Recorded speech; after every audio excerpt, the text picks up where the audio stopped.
네, 안녕하세요. 대구시 자원봉사센터 이은자입니다. 오늘 여러분과 함께할 이야기는 저희가 베이붐 그리고 베이부머에 대한 이야기를 나눌 텐데요. 아마 많이 들어보신 용어일 거예요. 대신에 이러한 어떤 자원봉사의 활동에 대해서 우리가 왜 고민을 하게 되고 또 어떻게 하면 여러분한테 도움이 될지에 대한 이야기를 나누려고 합니다. 아마 이 강의를 들으시는 분은 노인이실 수도 있고 또 노인을 준비하시는 세대일 수도 있고요. 또 하나는 여러분이 청소년일 수도 있을 것 같아요. 대신에 이 노인의 어떤 자원봉사 활동이라는 것은 단순히 노인이 되었을 때 준비하는 게 아니기 때문에 누구나 들으셔도 좋을 거라고 생각을 합니다. 우선은 제가 그림을 이렇게 준비를 해왔어요. 그 노인이 한 명이 문을 여는 장면인데요. 노인이 된다는 거에 대해서는 여러분이 두려움을 갖거나 어떤 사회적으로 도태된다는 생각을 많이 하는 분이 계십니다. 우리가 보통 잘못된 생각이라고 이야기를 하는데요. 그런 부분이 아니라 이 자원봉사 활동을 통해서 여러분이 또 다른 즐거운 삶의 어떤 생활 패턴을 얻으실 수 있을 거라고 생각합니다. 그래서 도리어 은퇴를 하시고 자원봉사 활동을 통해서 더 나은 여가 생활을 할 수 있게 되었다는 분들이 현재 상당히 많습니다. 그리고 자원봉사의 여러 가지 통계 자료에서도 노인이 돼서 자원봉사 활동을 통했을 때 여러분이 자아존중감도 높아지고 그리고 이웃의 어떤 친구들도 많이 높아지고 어떤 사회적인 그 활동력이 상당히 높아진다고 이야기를 합니다. 오늘 아마 그런 이야기를 여러분과 함께 해볼 것 같습니다. 우선 자원봉사와 관련된 다양한 키워드를 이야기하면서 저희가 여러분이 궁금해하시는 그 베이부머에 대한 이야기도 나눌까 하는데요. 여러분이 처음 좀 듣는 용어일 수도 있어요. 사회 문제 해결, 그리고 예방적 개입, 그리고 지역 밀착형, 고령화 이런 단어인데요. 자원봉사라고 했을 때 여러분이 평소에 느끼시던 남을 돕는다라는 어떤 행위가 이제는 많이 좀 벗어났다라고 생각하시면 될 것 같습니다. 자원봉사라는 것에 대한 영역이라는 부분이 너무나 확장이 됐고요. 그 개념 또한 이타적인 활동은 분명합니다. 그렇지만 나와 밀접하고 내 생활과 밀접하다는 것을 떼어놓을 수는 없다라는 것이 지금의 자원봉사 개념이고요. 특히나 이 노인 자원봉사에서는 어떤 세대보다도 개인의 삶의 만족도와 연관성이 있기 때문에 여러분이 꼭 자원봉사 활동은 어떤 지역 밀착형 그리고 자신의 삶의 문제를 예방하고 그것을 해결하는 하나의 과정이 될 거라는 개념으로 접근하시면 됩니다. 마지막에 제가 정리를 해드리겠지만 이 노인 자원봉사에서는 가장 중요한 게 두 가지인데요. 그 첫 번째가 자원봉사 활동을 여러분이 청소년 때부터 해왔던 어떤 이타적인 공익적인 활동의 의미보다는 나의 삶을 어떻게 변화시키는 하나의 어떻게 보면 수단, 방법, 사회에 참여하는 그런 방법론으로 접근하셨을 때 가장 잘 하시게 될 거라고 생각해 보시면 될 것 같습니다. 또 하나 베이비부머 세대가 그럼 뭐지? 이렇게 궁금하실 수가 있는데요. 나라마다 이 베이비부머 세대의 연령대는 다릅니다. 그냥 말 그대로 아기들이 많이 태어나는 세대예요. 젊은 그 청년들이 많은 시기, 그러니까 밀집되어 있는 거죠. 또 하나 긍정적인 부분에서는 그 당시에 많이 전쟁을 통해서 아이들이 많이 출산을 하고 출생을 하게 됐지만 이 부분들이 노인이 됐을 때 또 갑자기 우리 사회에 배출된다는 것을 하나의 문제로 접근을 합니다만 그 대상 자체가 문제가 되는 건 절대 아니에요. 간혹 우리가 베이비부머 세대의 자원봉사 활동, 그리고 노인의 자원봉사 활동, 그리고 베이비부머 세대의 어떤 어려움들을 이야기하면 간혹 노인의 세대가 어떤 문제가 있는 것처럼 이렇게 바라보는 시각은 정말 잘못된 시각이라고 여러분이 생각하시면 될 것 같습니다. 우리나라는 베이비부머 그리고 베이비붐 세대라고 부르는데요. 1955년에서 63년생을 이루고 있습니다. 우리나라 또한 이제 전쟁을 겪고 나서 그 시대에 많이 출생하는 시대라고 보시면 될 것 같습니다. 그렇다면 우리나라의 그 노인 문제에 대한 부분을 잠깐 언급을 해드릴게요. 간혹 제가 이렇게 묻습니다. 노인 문제라는 것을 떠올렸을 때 지금 현재 노인이 될 사람들이 좀 더 부담을 느끼게 될까? 지금 여러분 아마 강의를 들으시는 청년들도 있을 테고 또 고등학교 청소년들 있을 텐데 지금 그 젊은 세대가 더 이 부분을 부담으로 느끼게 될까입니다. 실제로는 둘 다일 수도 있지만 사회적으로 걱정하는 부분의 상당수는 또 젊은 세대가 경제적으로 이 노인들을 부양해야 되는 것에 대한 부담을 첫 번째로 뽑을 수 있습니다. 그리고 노인 세대가 부담을 느끼는 건 지금 현재 상당히 건강하고 경제력도 있고 어떤 그런 사회생활을 많이 할 수 있는 노인들이 갑자기 은퇴라는 것을 경험하면서 사회와 단절됐을 때 겪게 되는 소외감, 그것을 걱정하는 거죠. 그래서 입장 차이가 분명히 있습니다. 대신에 우리나라는 분명히 이제는 고령화 사회로 진입했고요. 2000년도에 우리가 고령화 사회라고 하는 그 지표를 넘어섰고요. 지금 2018년도에는 그 고령 사회로 완전히 14.3%에 저희가 진입을 할 예정이라고 되어 있습니다. 이것은 어느 선진국가도 다 겪게 되는 과정이고요. 사회가 선진국으로 갈수록 의료기술도 좋아지고 그리고 환경이 안정되기 때문에 고령화 사회라는 것은 자연스럽게 이어집니다. 대신에 여러분이 우리나라가 고령화 사회가 문제가 있다라고 많이 이야기 듣는 이유는 뭐냐면 고령화 사회를 준비를 해가면서 단계 서서히 지나가면 그것을 예방하고 우리가 함께 겪어나갈 수 있는데 지금 우리나라는 그 성장 속도, 고령화에 진입하는 속도가 너무나 빠르기 때문에 젊은 세대가 준비하기가 어렵고 국가가 준비하기 어렵고 그리고 그 은퇴를 앞둔 분들이 갑자기 경제생활을 단절되는 것에 대한 어떤 사회 전반적인 인프라가 부족하다라는 것이 문제입니다. 그래서 조금의 문제를 바라보는 시각을 오늘 이 시간을 통해서 조금 달리 해보시면 좋을 것 같습니다. 우선 OECD 국가와 비교했을 때도 우리나라 노인의 어떤 빈곤율이 상당히 높습니다. 다른 국가에 비해서 거의 3배 수준의 빈곤율을 보여주고 있는데요. 단순히 제가 앞서서는 노인의 어떤 사회 적응이라는 부분도 말씀드렸지만 지금의 노인 세대의 어떤 특징, 우리나라의 그 베이비부머 세대들이 은퇴를 앞두고 있는 세대의 특징들 중에서 본인의 노후를 많이 준비하지 않았다는 것을 손꼽고 있습니다. 그 시기에는 경제 성장을 했었고 또 자녀의 어떤 학업이라든지 그리고 결혼 이런 부분을 모두 부모가 이렇게 책임져야 된다라고 생각했던 세대고요. 도리어 지금 와서는 자녀들이 또 살기가 어려워져서 부모들을 부양하는 것에 대한 책임감을 덜 느끼게 되는 우리가 쉽게 말하면 샌드위치라고 표현을 하죠. 위아래로 이렇게 많은 고통들을 겪고 성장했던 세대라고 볼 수 있습니다. 그래서 그분들이 노후가 됐을 때 빈곤층으로 하락할 가능성도 충분히 더 많다라고 이야기를 합니다. 또 하나는 여러 가지 사회적 이유가 있습니다. 혼자 산다라는 거에 대해서는 뭐 사별, 이혼, 그리고 거주지 자체의 어떤 분리, 뭐 여러 가지 이유가 있죠. 그리고 윤리성까지도 이야기를 든다면 자녀가 부모를 부양하는 것에 대한 책임감이라는 부분이 서서히 또 약간은 약소되고 그것이 경제적인 역량과도 관련이 되어 있죠. 또 젊은 세대가 직장을 가져야 되는 것에 대한 부담감, 뭐 여러 가지가 복합적으로 어떠한 이유로든 혼자 사는 65세 이상의 또 노인의 빈곤율이 OECD 국가의 거의 3배에 달하고 있다는 거예요. 그래서 단순히 경제적인 부분도 고민이 되지만 우리가 독거 노인이라고 부르는 혼자 산다는 것에 노인이 갖고 있는 여러 가지 문제점을 해결하는 것이 필요하다는 거예요. 여러분이 지금 제 이야기를 듣다 보면 좀 혼란스러운 게 2가지 관점이 있습니다. 노인을 제가 빈곤층과 노인의 문제로서도 바라보고 있고 그런데 경제력도 있고 어느 정도 건강하고 신체력이 있고 본인의 어떤 재능과 이것이 있을 때 노인의 자원봉사 활동을 하라고 2가지를 말씀드리죠. 그렇다면 어떤 분은 이렇게 물을 수 있어요. 그럼 내가 빈곤하면 자원봉사를 못하느냐. 빈곤자라는 것이 꼭 수혜를 받아야 되고 빈곤하지 않다라는 그 잣대가 자원봉사를 할 수 있다는 잣대는 절대 아닙니다.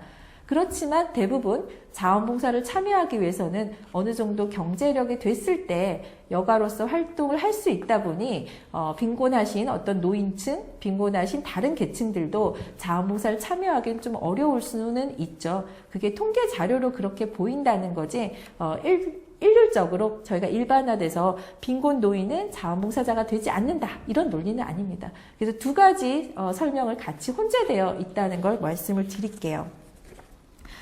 그리고 베이붐 세대, 베이비 부머 이 2가지가 같은 단어죠. 이 베이붐 세대의 전반적인 특징을 몇 가지를 살펴보려고 합니다. 우선 사회적인 역할입니다. 간혹 잘못된 우리의 개념들이 노인이라는 것에 떠오르는 게 있어요. 그것은 아마 여러분이 봐왔던 노인 세대들을 경험하면서 그냥 노인이란 단어를 들었을 때 그 노인이 어떨 것이다 라고 우리가 추측을 하는데, 지금 현재 베이비 부머 그리고 은퇴를 앞두신 노인들의 특징은 상당히 이전과의 노인과는 다르다고 이야기를 합니다. 그리고 그 연령대 안에서도 이렇게 전기 후기로 나눌 정도로 세부적으로도 그 특징이 다르다고 이야기를 하는데, 우선 일반적인 특징으로는요, 사회적인 역할을 상당히 많이 하신 분들이에요.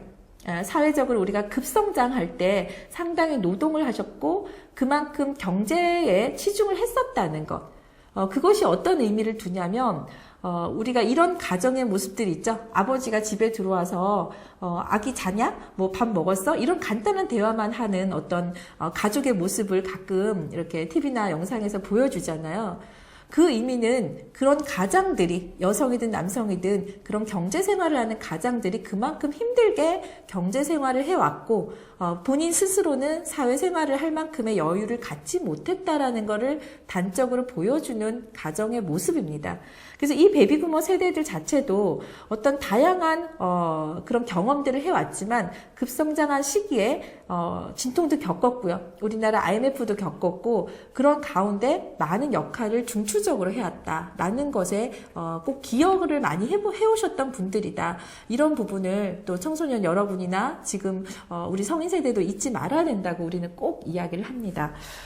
그리고 또 하나는 이분들의 여러 가지 활동들 중에서 우선은 자원봉사가 갖고 있는 순기능만 설명을 조금 더 드리고 나서 살펴보도록 할게요. 사회적으로 이분들이 그러한 역할을 해오셨고 경제 능력이 있고 이런 걸 고민할 때에도 노인이 됐을 때 본인이 갖춰야 되는 거에서 그러니까 결국 노인의 삶의 만족도를 좌우하는 것이 내가 생활 패턴이 얼마만큼 안정적이냐, 그리고 건강은 얼마나 건강하게 내가 스스로 걸을 수 있고 운동할 수 있느냐, 친구를 사귈 만큼의 여유가 있느냐, 그리고 가족 이외에도 다양한 사회 참여를 하고 있느냐, 그리고 또 하나는 스스로 내가 자아존중감이 높고 스스로 내가 뭔가 성취감을 이뤄낸 삶의 그런 패턴을 갖고 있느냐, 이 여러 가지를 다룹니다. 근데 노인이 됐을 때 어느 정도의 단절이 오고 나서는 그런 걸 경험할 수 있는 기회가 많지 않다고 하는데, 실제로 돈을 들이지 않고도 사회를 경험할 수 있는 하나의 방법이 자원봉사이기 때문에 결국 노인이 됐을 때에도 자원봉사를 통해서 여러분들이 그 사회와 단절되지 않고 이 건강, 그리고 여가, 그리고 이웃 간의 관계, 사회적 간의 어떤 관계성, 권력, 영향력, 뭐 이 모든 것을 가져가라는 의미에서 노인의 자원봉사를 이야기를 하고 있습니다. 어쩔 때는 제가 이 그림을 보여드리는데요, 적합한지는 잘 모르겠습니다만 이게 영국의 어떤 TV 방송에서 나왔던 거를 제가 캡처했던 것 같아요. 강점 중심이라는 단어를 말합니다. 젊은 세대가 잘하는 게 있고 노인 세대가 잘할 수 있는 게 훨씬 많아요. 예. 저도 육아를 하지만 육아에 되게 서툽니다. 처음 해봤기 때문에. 근데 저희의 시부모님이나 어머님들은 육아를 아주 경험이 있기 때문에 노하우가 있어서 잘하십니다. 결국은 당장 빠르고 힘을 많이 써야 되고 이런 것은 잘 못할 수 있으나 각자가 갖고 있는 노하우를 살려서 충분히 어떤 세대보다도 잘할 수 있는 강점이 있다는 것을 우리는 거꾸로 한번 시각을 바꿔봐야 되는데요. 이 가위개미라고 부릅니다. 이 입이 가위처럼 생겼는데 이 개미를 관찰을 했더니 이렇게 움직이더래요. 그 청년 개미는 이빨이 날카로울 거잖아요. 그러니까 잎을 이렇게 자르는 걸 하고요. 그 다음에 노인이 돼서 이 칼날이죠. 좀 잘 자르기가 힘들면 잎을 나르는 활동을 한대요. 결국은 자기가 잘할 수 있는 걸 선택해서 이렇게 움직였을 때 사회가 유기적으로 움직여진다라는 것을 이 개미의 어떤 모습에서 우리가 이야기를 합니다. 간혹 노인이 되면 아무것도 하지 않는다. 그리고 나쁘게는 죽음을 그냥 기다리는 사람이다라고 생각하신다면 다른 사람이 그렇게 보든 여러분이 그렇게 보든 그 생각 자체를 벗어나는 것이 상당히 중요할 것 같습니다. 제가 생각을 벗어나라는 의미에서 이 그림을 하나 보여드릴게요. 이런 그림은 상당히 많습니다. 여러분이 아마 코끼리가 아기 때부터 쇠사슬에 묶여 있으면 코끼리가 엄청나게 커지면 얼마나 힘이 셉니까? 근데도 그 다리에 묶인 쇠사슬을 풀지 않고 끊지 않고 계속 매여 있는 모습들도 가끔 보셨을 거고, 그것처럼 똑같은데요. 이 창꼬치라는 어떤 물고기는 이 어항을, 그러니까 투명 어항이죠. 바닷속에 그거를 딱 덮어놨으면 그 정도 공간이 본인의 몸에 익숙해져 있잖아요. 움직임이. 그런데 그 어느 순간 이 돔이죠. 돔을 치웠을 때에도 바깥으로 나가느냐예요. 자기가 경험하지 않은 바깥으로 나가는 건 누구나 다 어려운 겁니다. 근데 이것을 우리가 나쁘게 보면 고정관념이라고 볼 수도 있고, 또 다르게 해석하면 새로운 환경에 적응하기 위한 상당한 노력이 든다라고도 해석할 수 있지만, 여러분이 경험하지 않았던 세계, 노인이 됐을 때 내가 못할 거다라는 것이 아니라 새로운 것을 경험하기 위해서 좀 탈피하고 도리어 바깥으로 나가는 것이 많이 필요합니다. 은퇴하신 분들의 경우에 사회생활을 한다는 건 정말 쉽지 않습니다. 그 다양한 직업군에 따라서도 다른데요.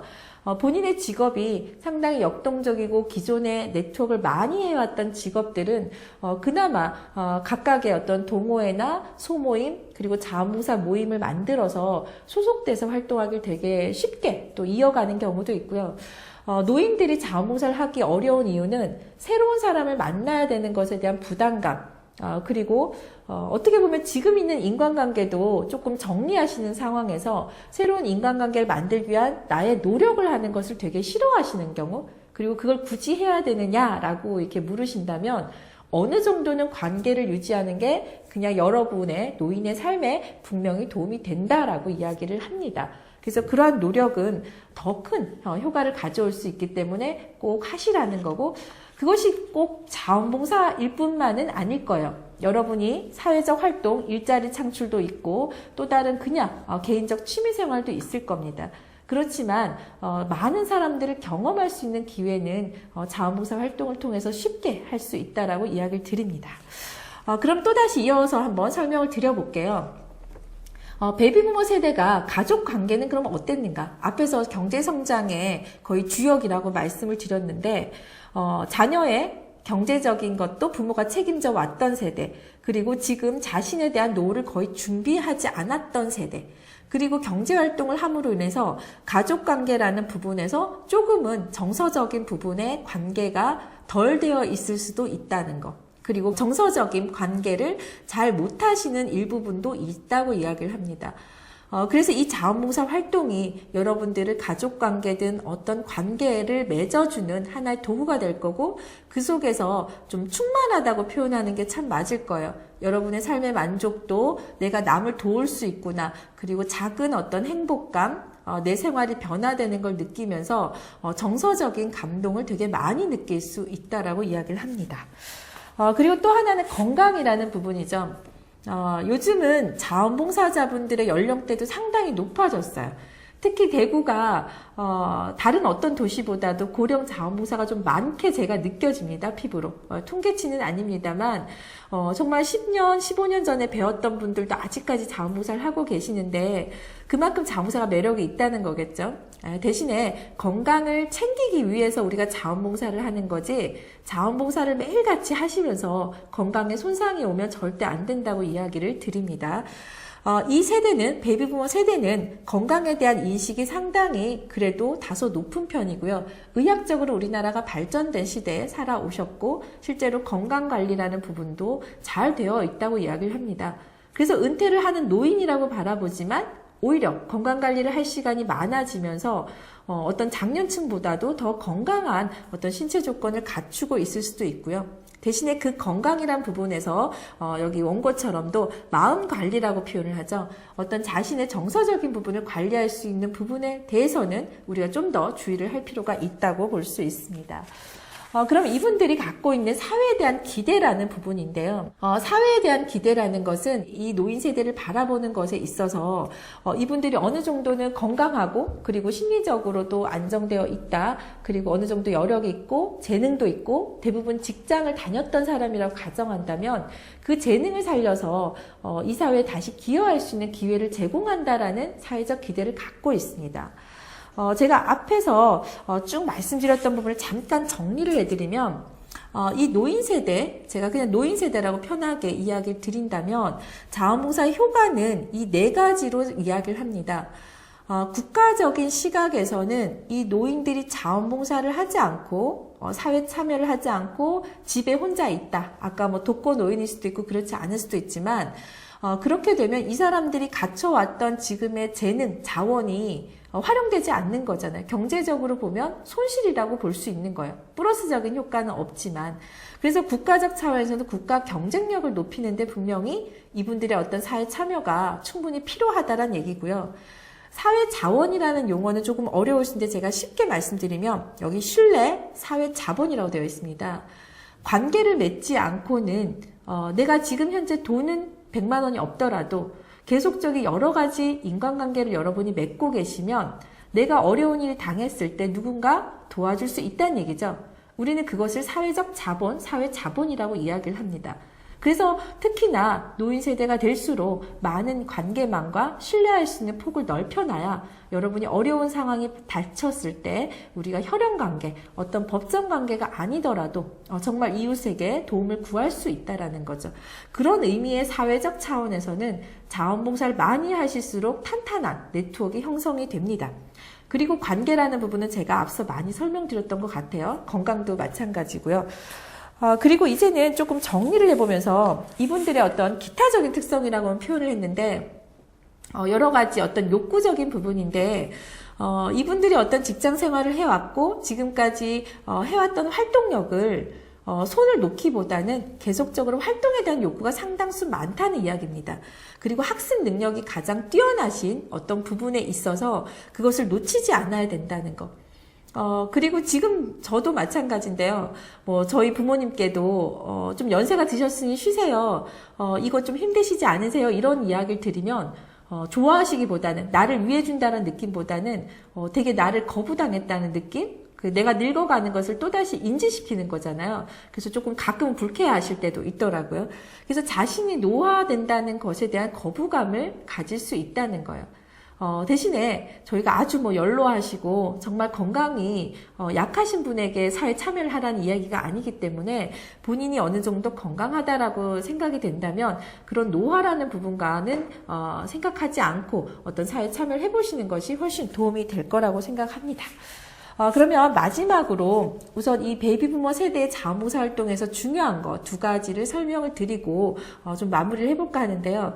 첫 번째는 계속 강조 드리는 것. 여러분의 생활에 밀접한 걸 찾아야 된다. 어떤 큰 사회 문제도 있을 거고 가장 지금 위험한 어떤 시급한 사회 문제가 있어서 내가 해결하면 좋겠지만 어쨌든 노인 세대의 자원봉사의 목적이죠. 청소년들에게는 학습의 기회, 대학생들에게는 새로운 어떤 사회에 대한 경험, 이런 것들이 어떤 목적이 있다면 지금 베이비부머 세대와 노인에게는 사회 참여 그리고 나의 삶의 만족도가 가장 중요한 목적이라고 이야기할 수 있습니다. 이 노인 세대 자원봉사가 공익을 쫓아가고 어떤 그것만을 목적으로 해서 다른 나의 삶과 밀접하지 않게 되는 것보다는 본인의 삶에 가장 밀접한 것을 찾는 것. 그래서 자원봉사가 생활화되는 그것이 가장 중요한 목적일 거라고 이야기를 합니다. 그래서 여러분이 활동 프로그램을 찾으실 때도 조금은 내 주변의 것, 어떻게 보면 내가 잘하는 것, 취미생활로 꽃을 잘 가꾸시면 그냥 꽃가꾸기 모임을 만들어서 이 가꾼 꽃을 이웃과 나누는 거. 내가 교사였다. 그러면 아이들을 가르치는 일을 좋아한다. 그러면 그걸 그대로 연장선상에서 어떤 아이들을 가르치는 모임을 하셔도 되고 기관과 연계되셔도 되고 다양합니다. 지금 노인의 자원봉사 활동 자체를 다루는 곳은 우선은 자원봉사 센터가 있습니다. 국번 없이 1365 그리고 1365 저희 홈페이지 있으시죠? 거기서 여러분의 일감을 찾으실 수도 있는데 여러분 한 분 한 분의 생활과 연결시켜서 상담을 하기에는 이 인터넷에 올라가 있는 정보만으로는 분명히 어렵습니다. 그래서 여러분이 시간이 되신다면 저희 대구시 구군 자원봉사센터를 내 방에서 상담을 해주시는 게 가장 좋고요. 아니면은 전화로라도 상담을 해보시거나 또 아니면 대한노인에서 운영하는 그 노인 자원봉사센터를 통해서 동호회라든지 그런 부분에 가입해서 하시게 되면 아무래도 혼자 하시는 것보다는 좀 덜 어색하실 수 있고 실제로 그분들과 하면서 어떤 활동도 중요하지만 사교적인 모임에도 충분히 영향력이 있다고 생각을 합니다. 그리고 두 번째는요, 여러분이 갖고 있는 재능을 이렇게 손을 놓지 않았으면 좋겠다라는 생각이 가장 듭니다. 본인이 갖고 있는 재능이라는 건 꼭 직업과 연관되지는 않습니다. 여러분이 잘하시는 거 하나하나 터득하신 거, 그리고 삶의 지혜인 것 같아요. 뭐 멘토링 활동, 그리고 아이들에게 양육하고 케어하는 거, 그냥 힘든 것을 이야기하는 것이 아니라 그런 다양한 것들을 해보실 기회를 충분히 가지셨으면 좋겠습니다. 노인의 자원봉사는 여러분 생각의 틀을 바꾸시어 주시면 가장 좋겠고요. 또 하나는 여기 청소년들과 청년들이 본다면 노인들이 자원봉사하는 것을 주변에 많이 장려해야 되고 또 그 노인 세대와 여러분 세대가 함께 자원봉사를 하면 둘 다 시너지 효과는 더 있겠죠. 이렇게 여러 가지 형태로 지금 현재 현장에서 이루어지고 있습니다. 그래서 그 많은 사례들은 오늘 이 강의 시간에는 설명을 드리기는 어려울 것 같고요. 우선 전반적으로 노인의 자원봉사 베이비부머 세대가 은퇴를 앞두고 왜 자원봉사를 해야 되는지 그리고 여러분의 삶에 어떻게 도움이 되는지만 설명을 드리는 것으로 마무리를 하려고 합니다. 궁금하신 것과 상담을 원하실 때는 국번 없이 1365 전화하시면 좋을 것 같습니다. 그럼 이상으로 베이비부머 자원봉사에 대한 이해를 좀 마무리하겠습니다. 감사합니다.